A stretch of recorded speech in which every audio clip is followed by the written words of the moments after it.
todos y todas. Bienvenidos a este podcast Sinergia, un espacio de reflexión educativa. El día de hoy vamos a analizar el contexto macro de la institución educativa Las Américas, ubicada en el municipio de Florida Valle, un territorio con grandes contrastes sociales, políticos y culturales que influyen directamente en las prácticas pedagógicas. Para ello, tenemos como invitados al licenciado Erling Kimball y la ingeniera Yamile González, quienes son docentes de este lugar y gracias a sus investigaciones conocen de primera mano todo lo que ocurre ahí. Para hoy también tenemos como apoyo en este podcast a nuestra compañera Sandra Mosquera y quien les habla, Gina Torres, quienes dirigiremos este podcast. Bienvenidos. Pero bueno, antes de iniciar, siempre es importante conocer el contexto para que podamos tener una idea más clara de todo lo que ocurre ahí. Bueno, para ello, Yamile, cuéntanos un poco de la ubicación de la institución y el municipio. Claro que sí, Gina. El municipio de Florida está ubicado en la esquina sureste del departamento del Valle del Cauca. Esta es una de las regiones más ricas por sus características físicas, climáticas y abundancia de recursos naturales. Además, está ubicado en la posición estratégica que lo convierte en un puente entre el sur del departamento del Valle y el norte del departamento del Cauca, lo cual ha posibilitado el desarrollo de la agroindustria y la actividad comercial. Esta localización privilegiada facilita el desarrollo de las potencialidades que tiene este municipio. La institución está ubicada en una zona agroindustrial, donde la producción de caña de azúcar genera migraciones, empleos informales y desigualdad. Tal como señalan Burgos y Rodríguez, estos factores impactan directamente en la calidad de vida y el proceso educativo. Las condiciones sociales de los habitantes han generado una serie de problemas, los cuales están incidiendo en la calidad de vida de los mismos. Se observa un desequilibrio entre la población económicamente activa e inactiva, siendo mayor esta última, pues el desempleo aumenta progresivamente, el crecimiento poblacional demanda mayores necesidades que ni el Estado ni el sector privado han podido solucionar. Estas desigualdades ratifican lo expuesto en la lectura por Burgos y Rodríguez, quienes concluyen que la pobreza y la desigualdad socioeconómica continúa siendo obstáculos significativos para el sistema educativo, afectando la calidad y el egreso, especialmente en áreas rurales.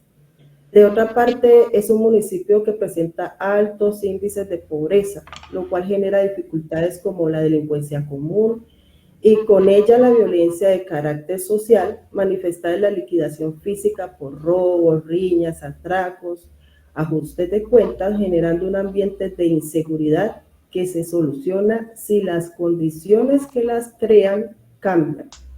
Además, ha sido escenario de los conflictos bélicos y del comercio ilícito de drogas, dando una connotación de inseguridad al municipio. Eso es con respecto al contexto educativo. Bueno, permítame un momentico, yo complemento algo ahí, Gina. A ver, el municipio de Florida, su ubicación es estratégica porque está en un corredor que comunica lo que es el Tolima, comunica lo que es el Cauca y el mismo Valle del Cauca. Entonces digamos que se ha convertido en un corredor muy importante para lo que es los cultivos ilícitos. Eso ha hecho que nuestro municipio hace muchos años hubiese sido centro de una guerra entre, digamos, guerrilla y paramilitares. Después tuvo un proceso el cual hizo que se convirtiera en un municipio que se caracteriza por tener mucha población migratoria. Tanto así que hemos tenido cambios desde pasar de una población indígena a pasar a población blanca y ahora pasar a población totalmente, bueno, totalmente no, pero sí un alto porcentaje afro. Entonces todos estos cambios que generan también cambios sociales y cambios en costumbres, pues ha incidido en nuestra institución. Esto era un poquito como para complementar lo que lo estaba diciendo nuestra compañera Yamile. No, muchas gracias. Muy valioso el aporte porque realmente vemos que son muchos factores a considerar para que ustedes como docentes puedan decidir qué acciones pedagógicas pueden contribuir de mejor manera a la enseñanza de esos chicos. Me parece muy valiosa la información que acaba de suministrarnos la ingeniera Yamile. Para dar continuidad a esta entrevista, me asalta una duda. Licenciado Erling, ¿cómo está conformada la institución educativa? Bueno, la institución educativa está conformada por 6 sedes más la sede principal. La primera sede es la José Celestino Mutis, es una sede que se encuentra ubicada en el corregimiento del Pedregal, vía al departamento del Tolima. La segunda es la sede José Eusebio Caro, una sede que se encuentra ubicado al norte en el barrio Pérez. La que le sigue es la sede Merceditas Forero, que esta se encuentra ubicada en el nororiente del municipio, en el barrio Moncaleano. Luego le sigue la sede Norman Zuluaga, que se encuentra ubicada sobre la vía Florida Miranda. La sede San Jorge, que se encuentra ubicada también al sur del municipio, y el Instituto de las Américas, que es digamos, el centro o la principal, que se encuentra ubicada en todo el centro del municipio de Florida. Quiero hacer una aclaración, y es que todas nuestras sedes, pues no sé si para bien o para mal, están ubicadas en las zonas más vulnerables del municipio de Florida. Eso tiene una razón de ser, y fue la razón, bueno, la razón principal es que cuando hicieron la división de las instituciones públicas, digamos que aquí es donde podemos ver el poder político, pesó más el poder político de algunos, digamos, de algunos rectores, porque nosotros, teniendo sedes mucho más cerca, no nos las fueron otorgadas a nosotros, sino que se la dieron a otras instituciones. En cambio, a nosotros sí decidieron darnos todas las sedes de las poblaciones más vulnerables del municipio de Florida. Eso nos cambió totalmente el contexto de la institución a partir de ese momento. O sea, a partir de la fusión nos cambió totalmente el contexto. Pero podemos ver entonces que es un gran reto para ustedes como institución, porque si están ubicados en esos espacios y vemos que son demasiadas sedes, entonces tiene que ser una labor bastante minuciosa en esos lugares. Sí, la verdad es que el trabajo es duro, es bastante arduo.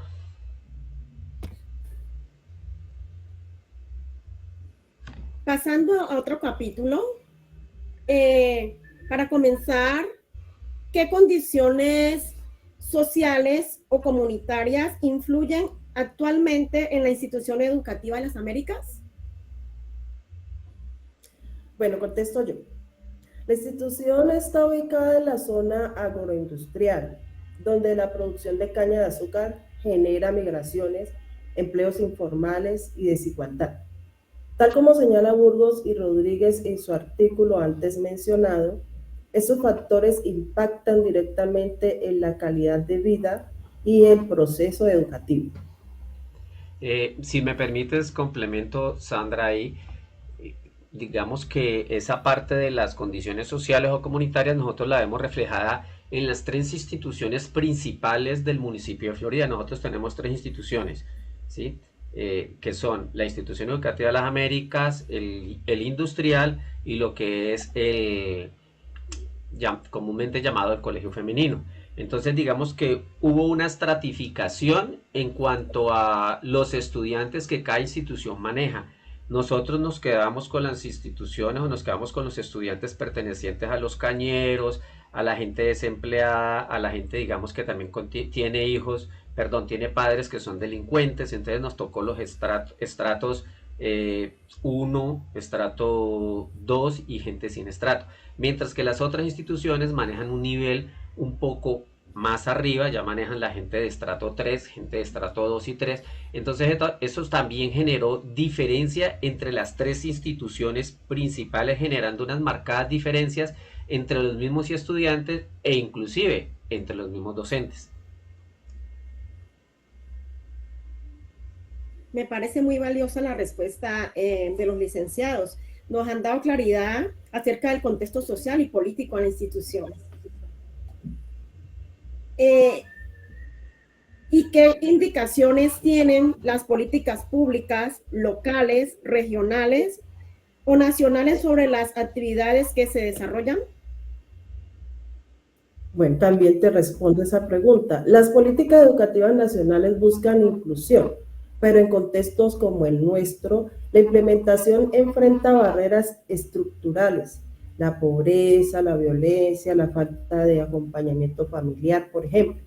A nivel local, hay esfuerzos por mejorar la infraestructura y promover proyectos innovadores, aunque aún hay mucho por hacer.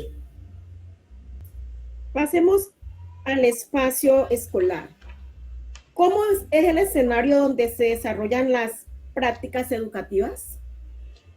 Bueno, la mayoría de nuestras aulas, y te puedo hablar por todas las sedes, como lo establece Hernández en su lectura, son aulas tradicionales, o sea, son aulas que fueron confeccionadas en el siglo pasado, digamos que heredero de lo que fue la masificación de la educación y de contextos socioculturales que requerían eficiencia y requerían estandarización. La crítica principal, digamos, en que es que su estructura, diseño y organización se han instalado prácticas que son desfasadas. O sea, tenemos aulas del siglo pasado con pedagogías nuevas, con didácticas nuevas que no encajan en esos espacios físicos. Ahora, en algunas instituciones o en algunas sedes se ha empezado a transformar, pero la verdad las transformaciones son muy pocas porque todavía existen, la gran mayoría son aulas tradicionales con organización frontal, inclusive hay algunas en donde todavía está ese pequeño, no sé cómo llamarlo, atril, Como tarima. sí, esa pequeña tarima que existía para el docente, donde el docente se veía como mucho más arriba que, que los alumnos. ¿Qué nos han implementado? ¿Qué cosas nos han cambiado? De pronto nos han cambiado mobiliario. Por ejemplo, en la sede central tenemos 4 aulas STEAM con su mobiliario especial, con los tableros para manejar la parte STEAM. Mi salón es un salón que tiene unos muebles que a continuación lo veremos en algunas fotos que se pasarán y que podremos ver cómo es el mobiliario dentro de mi salón. Pero en términos generales, digamos que los cambios más llamativos son las aulas STEAM, que esas sí propenden a lo que es el trabajo colaborativo y al trabajo activo.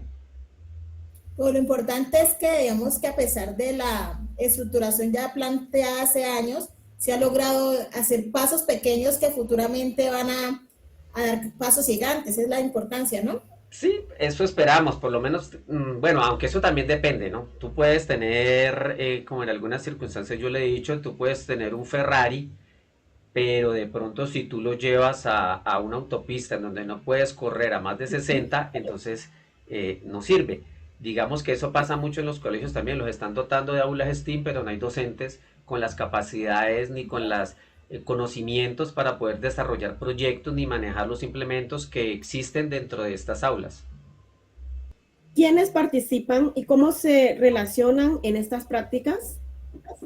Bueno, digamos que participan pues los docentes, participan estudiantes, en algunos casos padres de familia. Digamos que las relaciones también están cambiando, el docente ya no es solo un transmisor, pero volvemos a lo mismo, esto depende del docente, o sea, no es como una política como tal institucional, digamos que son casos muy fortuitos. En el colegio se maneja un proyecto que es de robótica, yo manejo un proyecto que es bueno, manejo 2 proyectos, un proyecto que es Flypy Classroom, que es aula invertida, y manejo uno que se llama Sabertic, que también es preparación a las pruebas ICFES utilizando una LMS. Pero esto también es muy relacionado, de pronto es dependiendo del docente. Como tal, no hay una política institucional y no existe una política municipal, que es algo que de pronto yo siempre he discernido, donde debería existir una política institucional municipal y debería existir un pénsul inclusive municipal, pero pues no se ha podido lograr. ¿Qué objetos o instrumentos se utilizan y de qué manera? Bueno, se utilizan herramientas, bueno, aquí volvemos a lo mismo. Tenemos una gran cantidad de docentes que son tradicionales, ¿sí? Y tenemos otros que de pronto queremos y hacemos uso de las herramientas digitales. Tenemos mobiliario móvil, tenemos portátiles que nos llegaron con las aulas STEAM, tenemos recursos audiovisuales, pero algunos recursos audiovisuales son propios. Por ejemplo, yo adquirí mi propio videoin, yo tengo mi propio, pues obviamente mi propio computador, tengo mi propia tableta digitalizadora. digamos que son objetos que permiten una mayor autonomía y personalización del aprendizaje, pero muchas de esas cosas tiene uno que trabajar y conseguirlas, aunque yo soy partidario de que todos nosotros los docentes deberíamos de tener nuestros propios recursos, pero también es cierto que las instituciones públicas y el gobierno debe velar por darnos también todos los recursos, pero pues uno no se puede quedar sentado esperando. No, sí es muy importante lo que dice el profe, porque es verdad. Tenemos la dificultad de que quizás no es el recurso, pero ahí viene ese cambio que hacen ese tipo de profesores que dan, digamos, un poco más por ese amor a la práctica y pues, a la enseñanza. Entonces, realmente es bastante valioso ver ese contraste entre unos y otros docentes que comparten un mismo contexto, ¿cierto? Pero ahora, ¿qué experiencias y qué conocimiento nutren todas esas prácticas? Bueno, como lo decía yo anteriormente, son experiencias, pues te podría hablar del aula invertida, el flipped classroom que manejo yo. Es una experiencia, digamos, o una investigación más bien que llevo haciendo ya hace más de 7, 8, si no son 10 años, en la cual he ido modificando año tras año. Y la otra es el Sabertic. Este Flipped Classroom cuenta con una plataforma, una LMS, un canal de YouTube. Hacemos manejo de GeoGebra, manejo de GeoEnso y próximamente integración con inteligencia artificial. Lo mismo que el Sabertic. El Sabertic es una plataforma, también lo manejo en la LMS, es una base de datos de más de 1000 preguntas de las pruebas Saber, donde manejamos, digamos, una pedagogía o una estructura totalmente diferente, es donde el alumno contesta las preguntas y luego a partir de la pregunta empezamos a hacer el proceso de enseñanza. O la compañera Lucy maneja el proyecto de robótica y maneja el proyecto STEAM. Digamos que esos son como los más representativos en cuestiones de la parte digital de lo que hay dentro de la institución. Ya de pronto existen otras prácticas, pero son otras prácticas muy comunes, o sea, ya estamos hablando de las prácticas de los proyectos transversales, que son las prácticas más estándares que deben haber en toda institución. Ok, perfecto. ¿Existen prácticas innovadoras e inspiradas en otros contextos? Bueno, pues yo pienso que el de robótica, porque eso es un proyecto de aula donde los estudiantes diseñan soluciones a problemáticas locales. Ellos diseñaron un sistema de riego que lo aplican en el Norman Zuluaga para los cultivos, ¿ya? Esa es la parte de la robótica, la parte del pensamiento computacional. Estas prácticas se inspiran en modelos que han sido internacionales, pero que se adaptan al contexto local. O sea, esas sí son prácticas, digamos, inspiradas. Y si hablamos del que yo llevo, pues el aula invertida, pues también es un proyecto internacional, porque pues el aula invertida surgió, bueno, si nos vamos a la historia, surgió un poco por Alemania, luego pasó por toda Europa, luego se vino por toda Latinoamérica, arrancó por Brasil, vino por Argentina, hasta llegar a esta parte de acá de Sudamérica. Y en esta parte de Sudamérica son pocos los colegios y digamos que ya con la pandemia pues se prolongó lo que fue la utilización de las LMS y la aplicación del aula invertida, pero más por necesidad que más por un cambio que se quería hacer. Y muchos colegios se quedaron con ese cambio que hicieron. Ok, bueno. Me parece muy valiosa y muy importante toda esa información que ustedes nos han suministrado y las prácticas que están implementando en la institución, que fortalecen cada día el aprendizaje. Así es, Sandra. Bueno, ya después de conocer todo ese escenario y esas prácticas educativas, vamos a pasar a un momento fundamental, que es conocer esa parte histórica, esas transformaciones y todo lo que ha habido a través del tiempo y que ha transformado pues a la institución educativa que estamos hoy analizando. Listo, bueno, entonces, como les decía, hablemos ahora de esa parte del contexto histórico. ¿Qué transformaciones ha vivido la institución o en el entorno a través del paso del tiempo? Bueno, primero que todo tendremos que tener en cuenta que donde está ubicada la sede central, que es el núcleo de toda la institución educativa de las Américas, antes era un convento, ¿ya? Por diferentes circunstancias y diferentes movimientos políticos y comunitarios, se dio origen a la Institución Educativa de las Américas un 17 de noviembre de 1960. Ahí se fundó. A mediados del siglo XX se funda en Florida el primer colegio de educación básica secundaria. Ese fue el primer colegio de Florida. Después surgieron los otros dos colegios. Fue un colegio que se caracterizó por deportistas de alto élite, fue un colegio que se caracterizó por un alto nivel académico.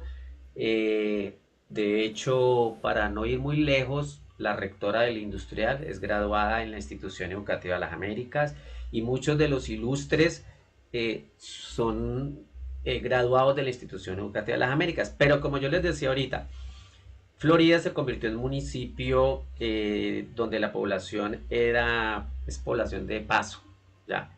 Debido a esa población de paso hubo muchos cambios, entonces pasamos de tener una población mestiza o una población indígena a tener una población en gran mayoría blanca después o mestiza en su mayoría, y posteriormente nos fuimos convirtiendo debido a los diferentes factores políticos, a los diferentes factores de violencia que existen en el país, donde hubo desplazamientos del Pacífico. Entonces nos fuimos llenando de una población, fueron llegando las personas afro, y en gran cantidad ahora nuestro colegio es, sí, digamos que, pero entonces tenemos estudiantes afro de estratos 1 en su gran mayoría, donde los padres no son profesionales, donde los padres de pronto no han terminado una primaria, o donde inclusive algunos padres son delincuentes, expendedores, en algunos casos guerrilleros, paramilitares, etcétera, etcétera, etcétera. Profe Erlin, ahora que hablamos de transformaciones, ¿nos puede contar cómo vivieron entonces ustedes ese momento tan importante que fue el COVID-19 en la institución? Pues mira que el COVID para mí fue algo espectacular, o sea, en el buen sentido de la palabra, porque yo ya estaba preparado, yo ya manejaba una plataforma, yo ya tenía mi canal de YouTube. Para mí no fue nada del otro mundo, pero para la gran mayoría de los profesores fue muy duro. Nosotros no tuvimos educación virtual, digamos que nosotros tuvimos una educación a distancia asistida por WhatsApp, básicamente. La preparación de talleres, en algunos casos hacerle recarga a los mismos alumnos, nosotros de nuestra plata. Fue complicado para la mayoría de los docentes, vuelvo y digo, para mí o para los profesores que tenían un nivel de tecnología, pues no fue complicado, porque inclusive por WhatsApp uno podría hacer microexplicaciones de un ejercicio y uno mandarlo por WhatsApp, Entonces, no fue, pero sí fue beneficioso en el sentido de que fortaleció el uso de mi plataforma, fortaleció el Flipgrid Classroom, fortaleció mi canal de YouTube, y también se visibilizó, aunque pues la verdad el apoyo que se ha tenido dentro de la misma institución para esto, pues toca decirlo, ha sido poco. No, y vemos, profe, que ese cambio en ese año de pandemia, muchas de esas prácticas siguen aún, pues se siguen realizando. A pesar de que la pandemia se terminó, muchos docentes siguen trabajando a través de su WhatsApp, muchos docentes fortalecieron también sus canales, entonces vemos que esas prácticas que nos exigió pandemia se instalaron en muchos colegios. Bueno, profe Erlin, continuando, ¿usted sí considera que han habido cambios significativos en los procesos educativos en la institución a pesar de todo lo que nos ha comentado? ¿Qué te puedo decir?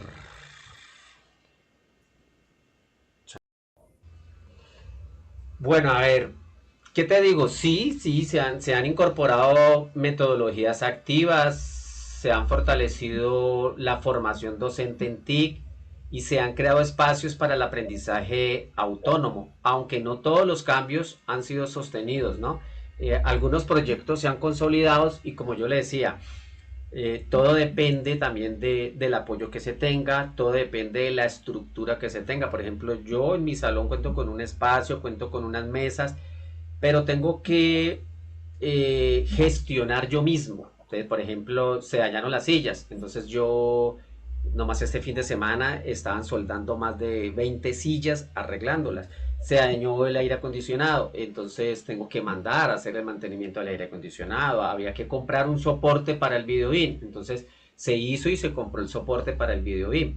Había que cambiar el video BIM, se hizo la actividad para cambiar el video BIM, ¿sí? Porque la institución como tal, o si uno se queda esperando los recursos de las instituciones, pues la verdad es muy triste, pero pues yo no sé si los recursos son muy pocos. En este momento me toca una plataforma, una LMS que yo estaba manejando totalmente gratuita. Ahora al 16 de noviembre tengo que cancelar 1.042.000 pesos para poder seguir con el uso de mi plataforma, y eso obviamente sale de este pechito. Entonces, si uno quiere muchas veces mantener este tipo de, digamos, de metodologías activas, en algunos casos uno se tiene que mandar la manito al drill y hacer unos esfuerzos, porque pues es lo que a uno le gusta.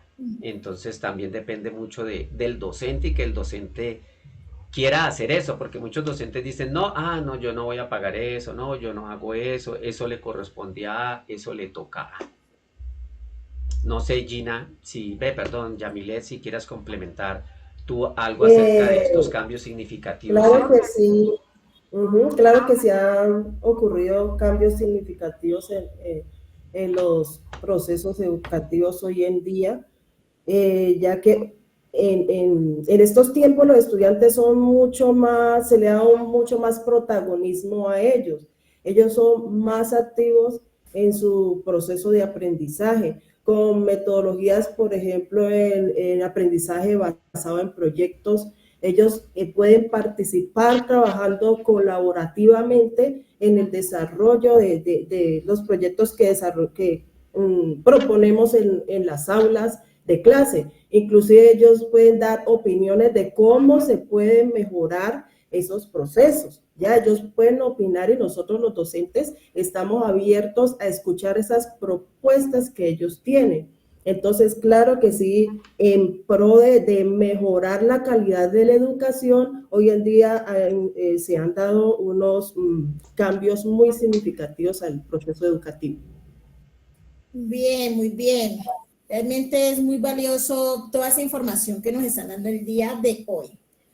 ¿Nos podrían mencionar quizás algunas prácticas o proyectos puntuales que se han mantenido durante ese tiempo? ¿Algunos ejemplos, no sé?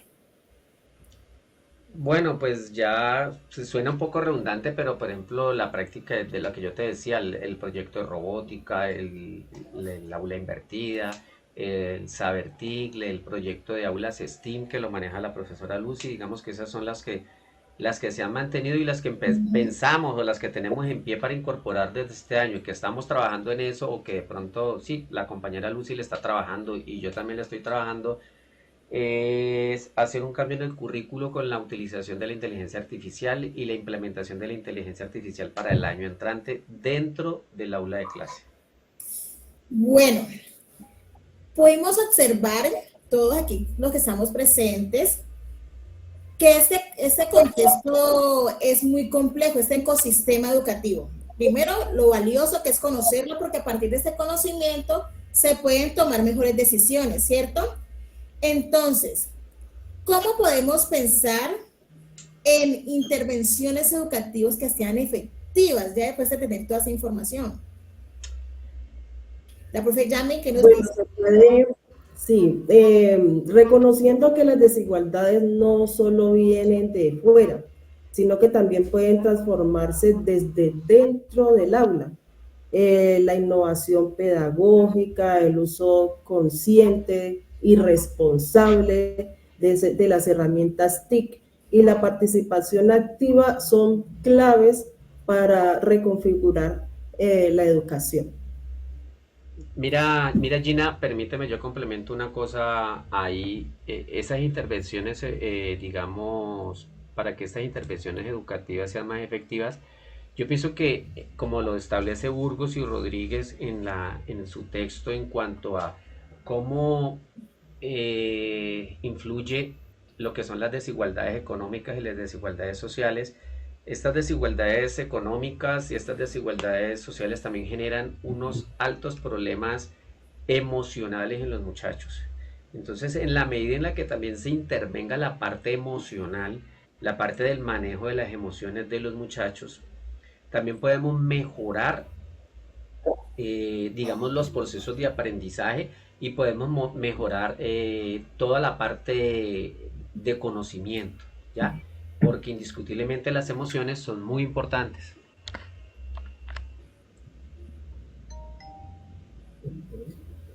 No, realmente es muy, muy grato que hayamos tenido esa oportunidad de conocer todas esas características, porque como decía ahora, es importante conocer todo el contexto donde está inmersa una institución educativa con tan gran responsabilidad de pues, educar a esos muchachos de esos sectores vulnerables, como nos lo han comentado. Entonces, no sé, profe Yami, ¿nos puede regalar alguna reflexión como para ir finalizando este espacio? Bueno, es una invitación a hacer el reconocimiento de nuestros contextos educativos. Es muy importante identificar nuestros contextos educativos, ya que tienen potencial. Las reflexiones de Burgos y Rodríguez nos invitan a mirar con profundidad y actuar con compromiso. Transformar la educación es posible y comienza con reconocer la realidad y apostar por la innovación en cada una de las instituciones educativas. Entonces, esa es la invitación. Así es. Creo que fue muy agradable escucharlos a los licenciados, escuchar todas esas experiencias significativas. Creo que aquí se vio reflejado la vocación y la pasión que Así tienen es. por la docencia y por mejorar cada día el proceso educativo. Muchas gracias.